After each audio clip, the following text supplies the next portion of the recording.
नमस्कार बच्चों आज मैं बहुत इम्पोर्टेंट आपको बात बताने जा रही हूँ।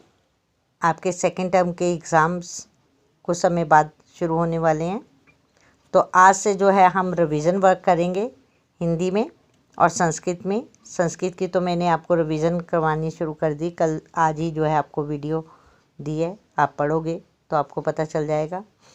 तो हिंदी में हमने रिवीजन वर्क में सबसे पहले मैं आपको सिलेबस बता देती हूँ और किस टाइप से आपको आएगा हिंदी का। तो आप सब बच्चे अपने पेन पेंसिल निकाल लीजिए और नोट करना चाहते हैं तो लिख लीजिए कि हिंदी में भाषा माधुरी और भाषा अभ्यास पाठ नंबर 8 से 13 तक आएगा। पाठ नंबर 8 से 13 तक, ठीक है। अब जो है हिंदी में आपका 5 नंबर का निबंध आएगा, 5 नंबर का पत्र आएगा, निबंध आएगा 7 नंबर का, निबंध मीन्स एससी, और जो ग्रामर पोर्शन है भाषा अभ्यास में से वो 13 नंबर की आएगी। तो 13 और 12 25 नंबर का ये व्याकरण पोर्शन आपका आएगा। 25 नंबर की आपकी भाषा अभ्यास है, 25 नंबर ही भाषा माधुरी है, ठीक है। 25 नंबर भाषा अभ्यास कैसे है कि उसमें पत्र है, निबंध है और ग्रामर है।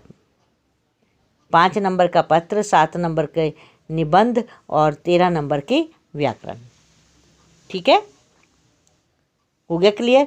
नेक्स्ट आपका जो है बुक भाषा माधुरी में से 11 नंबर के जो है आपके एक्सरसाइज के क्वेश्चन आंसर आएंगे। जैसे एक्सरसाइज अभ्यास पीछे का पार्ट से का अभ्यास, उस वो है 11 मार्क्स की। फिर 5 क्वेश्चन आएंगे एक नंबर के 1 वर्ड, और 3 क्वेश्चन आएंगे बड़े 3 मार्क्स के। ये जो है आपकी भाषा माधुरी 25 नंबर हो गए। 11 और 14, 5 और 9, ठीक है, 14, 25 नंबर हो गए। तो इस प्रकार से आपका जो है एग्ज़ाम सेकेंड टर्म में पेपर आएगा।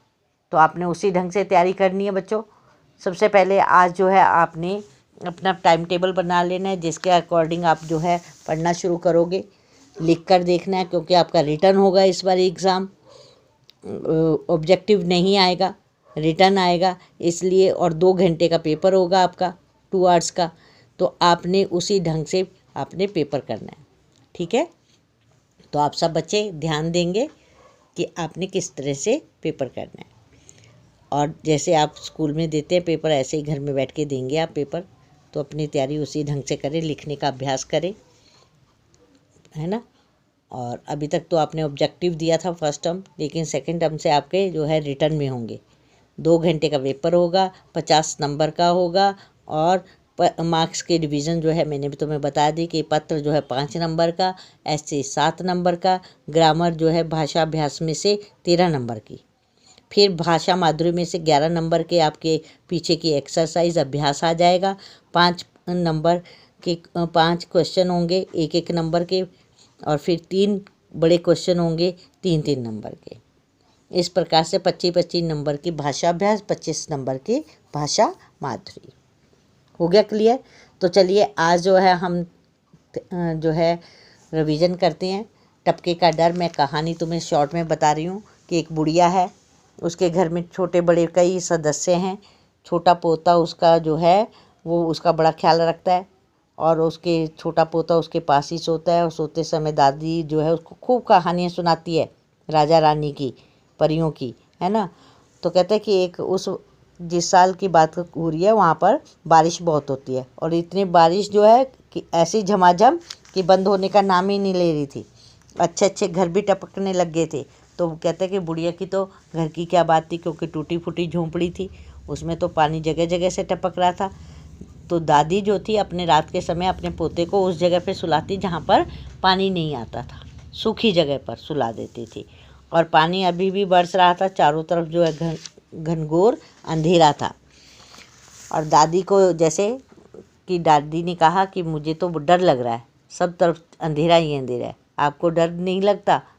पोते ने पूछा दादी से, लेकिन उसने कहा कि अरे बच्चे डर काहे का, मुझे तो बस डर किसका है, टपके का डर है। तो कहता कि मुझे तो जो डर लगता है मुझे तो टपके का लगता है। तो अब जो है उस दिन एक जो शेर था आधी रात में जो पानी और आंधी तूफान के कारण जो है छिपता छपाता बुढ़िया के घर में आकर आ गया और छुप गया, और वो भी उनकी बातें सुन रहा था।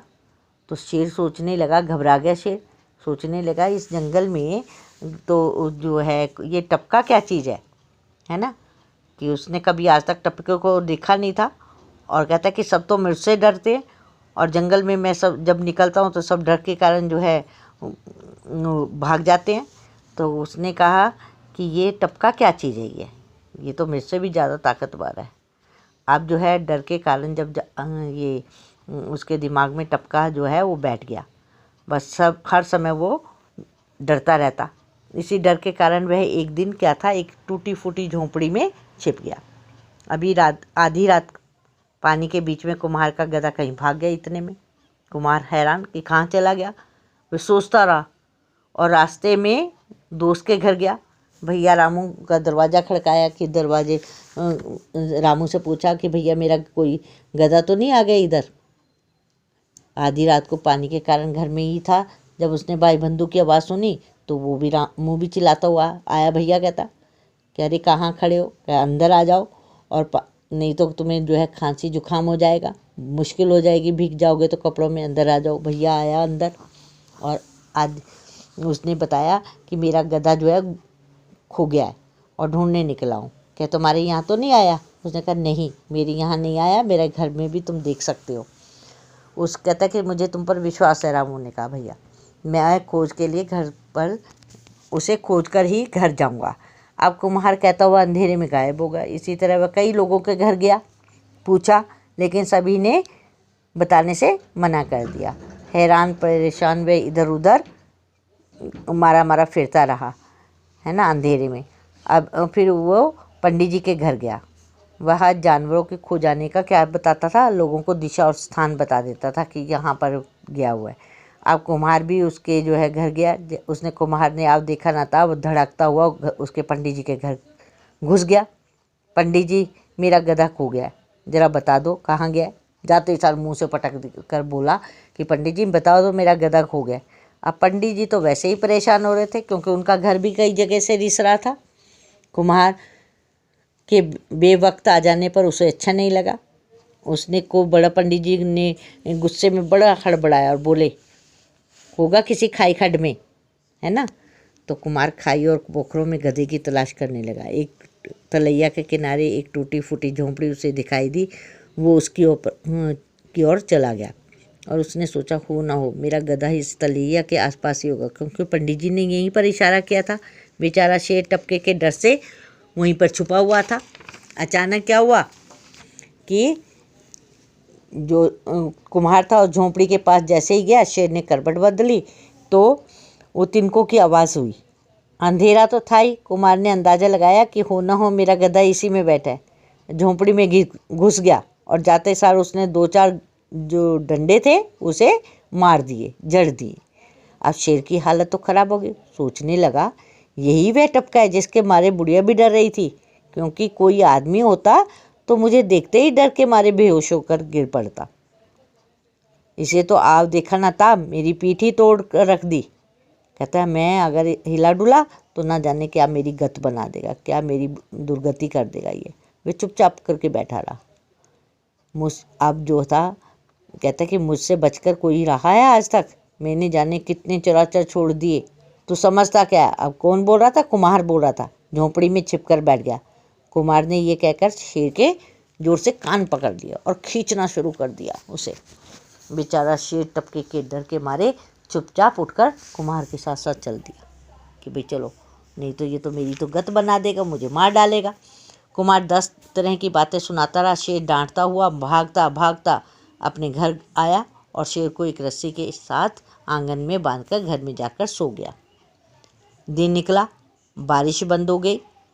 वहाँ के लोग निकलते तो अचंबा करते, हैरान हो रहे थे। वो कुम्हार के घर के आगे गधे की जगह क्या था? बंधा हुआ शेर बंधा हुआ था।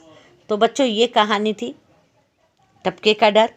तो आपने इस कहानी को आपको याद आ गई होगी। इसमें जो है बुढ़िया है, पोता है, कुम्हार है, पंडित जी हैं और ये शेर है। ये पात्र हैं जो कि अभिनय कर रहे हैं, ठीक है ना। और जो टपका जो है वो क्या है, बारिश की बूंदें हैं। तो बच्चों आज आपने ये कहानी को पढ़ा और समझा भी है। कल हम इसके अभ्यास का जो है अभ्यास करेंगे, एक्सरसाइज की रिवीजन करेंगे। कल के लिए तैयार होकर पहले से ही बैठना, आपने पढ़कर बैठना है, अपनी नोटबुक साथ में लेकर बैठना है, ताकि मैं जो क्वेश्चन आंसर करवाऊं तो आप जो है आसानी से कर सको। तो कल फिर मिलते हैं, तब तक के लिए धन्यवाद बच्चों।